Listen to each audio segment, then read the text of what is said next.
So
this is study number 5 from Fernando Soares' Opus 60.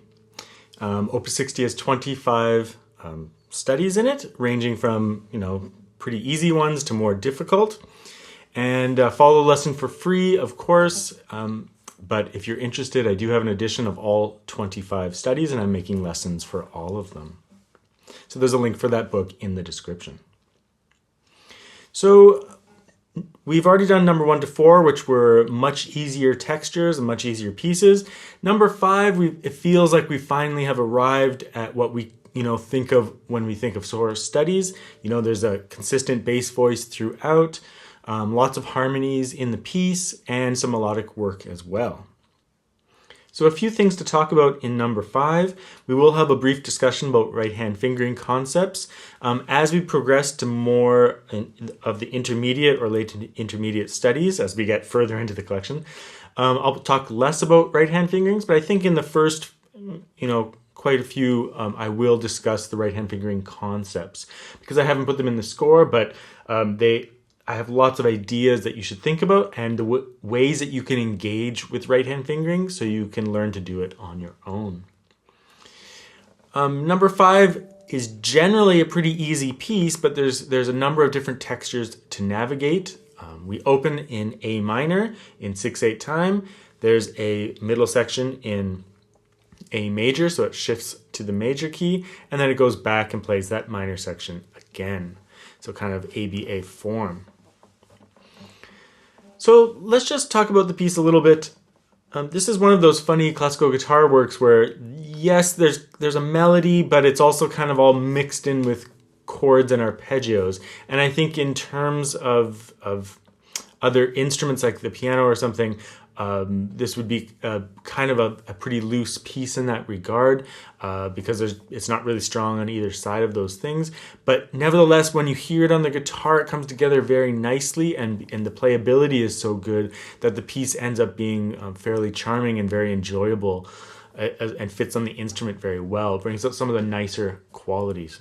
So what you're going to be looking for is lots of legato playing, just like regular melodic legato playing, and nice phrasing, but also sustaining some of the harmonies. So trying to get lots of chords out of each bar here. So let's talk about the right hand fingering. Let's just do it for the first, section up to bar 8, and then I'll let you just apply these concepts later. So like I've been saying in the previous studies, you want to, when you see a scale passage, you generally can play it with I and M. Sometimes if there's going to be a leap, either down or up, you can throw in the A finger so that it's just more ergonomic, and because the A finger is just hanging out near the upper string. But generally, if it's a scale passage, you're alternating your fingers. even if you're occasionally throwing in the A finger. And then if it's an arpeggio, you're using arpeggio textures. So you're applying your technique practice to these studies. You've practiced your scale work with IM and MA. You've practiced your arpeggio patterns in every conceivable way. If you haven't, you can check out my technique book. I have 100 open string exercises for your right hand. So you're just taking those technique models and applying them to the piece. But let's take a look at this. So I start off with just a whole bunch of IM alternation. And you could play this whole thing with IM. Like, I didn't, but you could.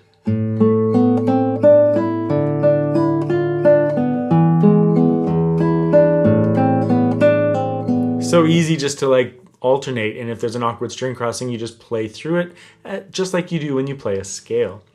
But I do throw my A finger in a little bit just because we're kind of mixing arpeggio patterns here in with the melodic work, so I will throw that A finger in. A, A, A, A.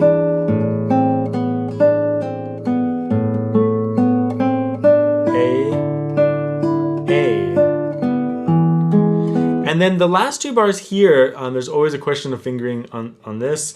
I do this. P, so this is bar 7 and 8. P, I, A, M, I, A, M, I, A, P.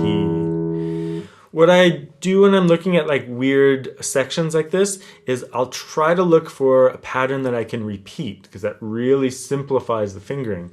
So in the middle of bar 7, I can go M, I, A, and then on bar 8, M, I, A. So that M, I, A chunk I can just repeat, which really simplifies. It's really hard to follow nitty-gritty right hand fingering.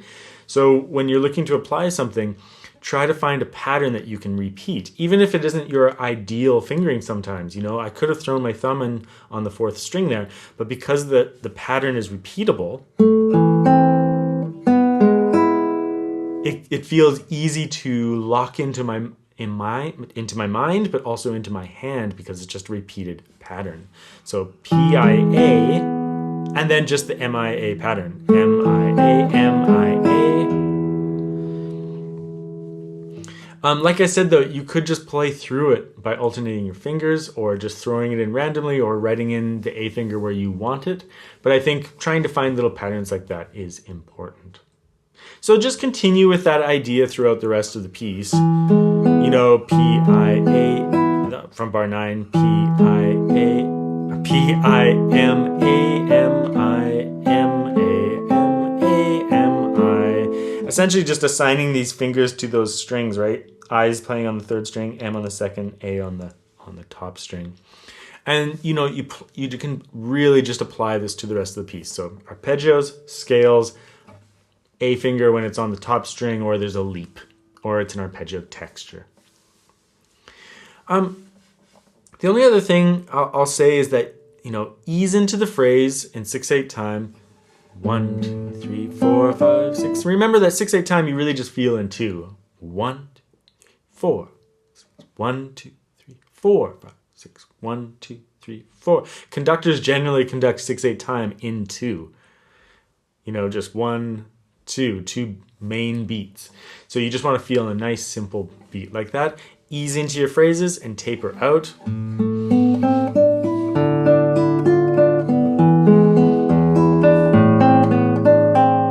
And then the next little phrase. Up to the cadence. Relax on that final bass note. Don't slam out the bass note just because you're so excited that you've arrived.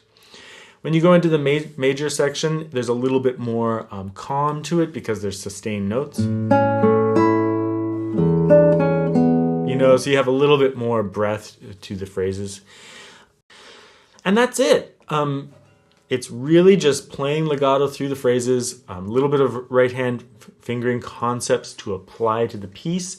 And I think it's really healthy that you just engage with those fingering concepts on your own, applying what you've learned in your technique to the piece. You can't go too wrong. Just don't repeat fingers. Always be alternating, and you'll be just fine.